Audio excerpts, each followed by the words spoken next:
आपके ख्याल में नेगोशिएशन फेलियर की सबसे बड़ी वजह क्या है? हाँ हाँ, शाबाश, इसका एक लफ्ज, हाँ, स्टिफनेस, इसका एक अच्छा सा लफ्ज बताएं। और कोई एक लफ्ज और अच्छा सा बताएं, वो बताएं जो मेरे दिल में है।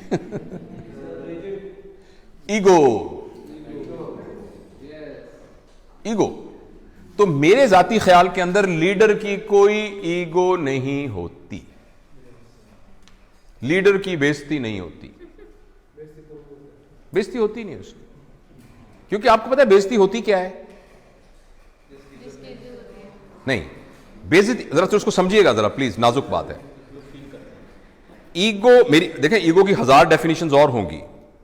आई know since we are recording it this message may go all over the world, तो हो सकता है बहुत सारे लोग ईगो की नई डेफिनेशंस बताएं जो मेरी अंडरस्टैंडिंग है। उस एक पर्सपेक्टिव के अंदर ईगो का मतलब यह है considering your self what you are not and then trying your hard to protect that thing.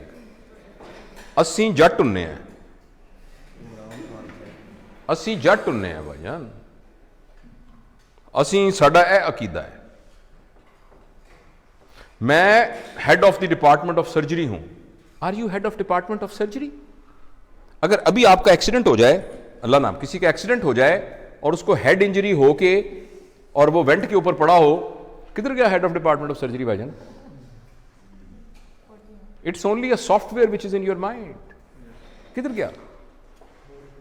मैं जट हूं, मैं फलां हूं, मेरा वो अकीदा है, मेरा ये अकीदा है। दिस इज, गौर से सुनिएगा मेरा फिक्रा, considering your self what you are not and then trying to protect it. मैं वार्ड का प्रोफेसर हूं, यू आर एक्चुअली नॉट। आपका नाम जावेद इकबाल है, आप जावेद इकबाल हैं।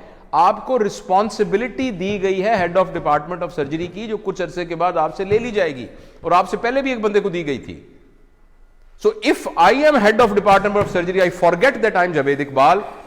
अगर मेरे head of department of surgery के ऊपर कोई हट लगा, जरा सा भी दब्बा आया, यानी यह कि मैं कमरे में आया था, कूट के खड़ा नहीं हुआ, ऐसी की तैसी इनकी जरूरत क्या हुई खड़े हुए। इसका नाम ईगो होता है। Ego is protecting your understanding about yourself which you are not. इसका नाम बेइज्जती होता है। थोड़ी देर के लिए आपको पता लग जाए कि मैं हूं क्या, थोड़ी देर के लिए आपको पता लग जाए कि मैं हूं क्या, आपकी सारी ईगो खत्म हो जाएगी। और सच भी यह कि हम कुछ भी नहीं है। और अगर आप इजाजत दें और थोड़ी देर के लिए ट्राई करना चाहें, मैं जरा मास्क ले लूं क्योंकि मैं आपके जरा करीब आ रहा हूं 6 फुट के डिस्टेंस से। अगर फर्ज करें मैं ऐसे मिसाल के तौर पे कह रहा हूं, आपको सिर्फ ये कहूं कि मुंह आपका बंद कर दूं और नाक भी बंद कर दूं,